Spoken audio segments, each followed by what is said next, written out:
Bienvenue dans French Baratin avec Cécile, Raphaël et Sybille.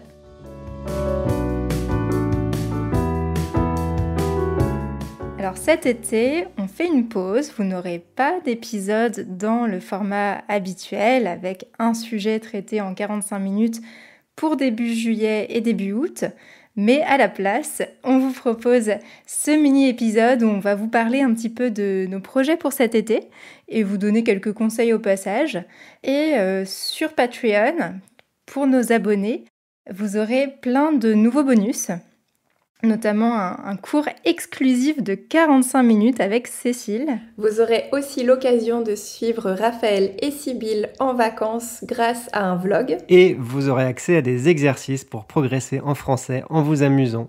Ça me fait beaucoup penser, cette idée de petits exercices amusants à faire en vacances pour progresser en français, à ce qu'on faisait quand on était petit, les cahiers de vacances. Finalement, ce qu'on vous propose sur Patreon, c'est un petit peu un cahier de vacances French Baratin. Alors, Cécile et Raphaël, est-ce que quand vous étiez petits, vous aviez des cahiers de vacances? Et est-ce que vous les faisiez, si vous en aviez? Cécile? Ce qui n'est pas du tout la même question. J'ai aucun souvenir, pour être très honnête. Je crois que oui, en mode bonne élève. Je pense que j'adorais avoir un cahier de vacances. Je n'arrive pas à me rappeler si je le faisais. Je pense que oui aussi, devait y avoir ce besoin de finir un cahier quand même. Mais j'ai aucun souvenir, ça date d'il y a trop longtemps. Moi j'en avais, effectivement, je m'en souviens. Je me souviens aussi que je les entamais au moins, mais je doute que j'en ai fini une fois. Je ne pense pas. Mais voilà, c'est vrai que c'était quelque chose que j'aimais bien faire, en tout cas au début des vacances. Et toi, Sybille? Et moi aussi, j'avais des cahiers de vacances et j'aimais vraiment beaucoup leur odeur, leur toucher. Souvent, c'était bien fait.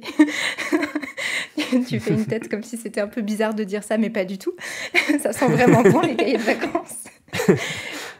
Un roman, ça sent bon aussi, je trouve. Oui, mais parfois, ça a un peu pris la poussière dans une étagère, alors que le cahier de vacances, il sort de la librairie, il te dit « utilise-moi ». C'est vrai.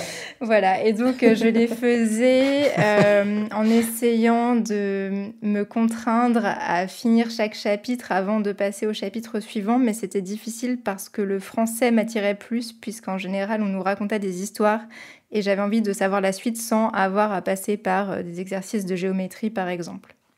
Alors du coup, est-ce que vous avez prévu quelque chose pour vos vacances? Est-ce que déjà vous prenez des vacances? Parce que même si on est en été, en juillet, août, tout le monde ne part pas en vacances. Quels sont vos plans?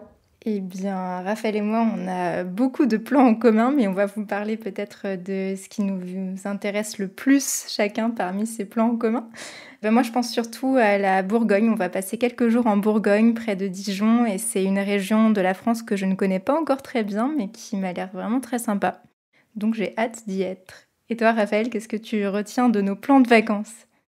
Eh bien, on va faire un stage de voile en août en Bretagne, dans le Finistère, et ça, j'ai vraiment hâte de le faire. Et toi, Cécile, qu'est-ce que tu vas faire? Un peu comme d'habitude, je retrouve ma famille dans les Alpes pour randonner à la fin du mois de juillet. Par contre, je suis amenée à déménager à la fin de l'été.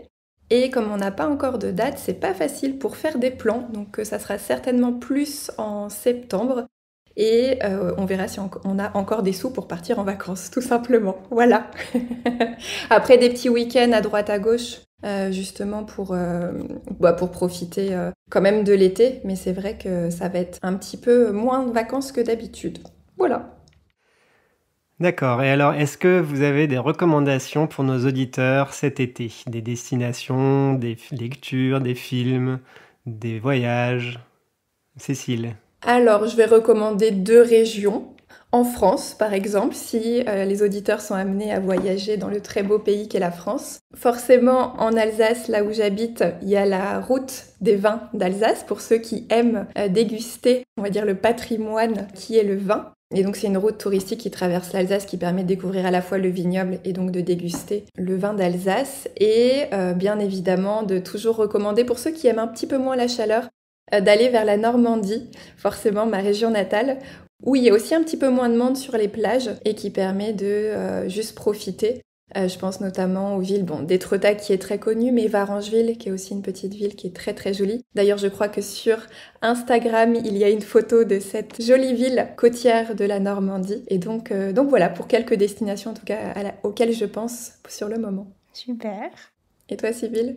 Moi, je vais vous donner des conseils pratiques. C'est pas forcément le plus attrayant, mais quand j'ai réfléchi aux conseils que je pouvais donner à nos auditeurs et à ce que j'ai appris en voyageant, j'ai pensé à la location de voitures, puisqu'il y a plein de petits conseils à savoir pour louer des voitures moins chères et de manière peut-être plus efficace. Alors tout d'abord, il faut savoir que notamment si vous voyagez en France, il y a de plus en plus de possibilités de location de voitures entre particuliers, mais qui sont bien encadrées par des contrats grâce aux plateformes sur Internet qui les proposent. Donc en France, il y a principalement WeCar et Getaround qui fonctionnent bien. Si vous louez une voiture électrique, ce qui peut être intéressant à savoir, c'est qu'il existe une carte sur laquelle vous pouvez trouver tous les chargeurs de voitures électriques qui s'appelle ChargeMap. Et pour payer un petit peu moins cher, donc au-delà de la possibilité de louer des voitures à des particuliers, j'ai 2 conseils à vous donner.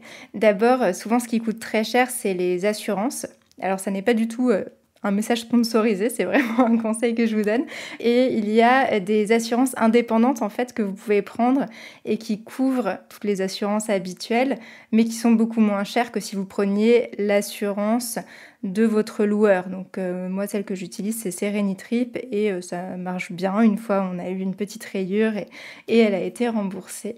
Et l'autre petite technique que j'ai trouvée aussi en voyageant, c'est que quand vous allez chez des loueurs professionnels, sur leur site internet, vous pouvez changer la version nationale de ce site internet et les prix peuvent parfois changer avec. Donc par exemple, si vous allez sur avis.es pour l'Espagne, ce ne sera pas forcément les mêmes prix que sur avis.fr et ça marche avec d'autres marques. Et donc je me disais, pour ceux qui apprennent le français, ça peut en plus vous exercer un petit peu d'aller sur la version française de votre loueur de voiture. Vous allez apprendre en gagnant de l'argent si toutefois les voitures louées en français sont moins chères, ce qui est possible parce que les Français sont connus pour être un peu radins. Donc peut-être que nos voitures sont en moyenne moins chères, je ne sais pas. Et toi, Raphaël, tu as une recommandation ? Oui, moi aussi, c'est plutôt un conseil pratique.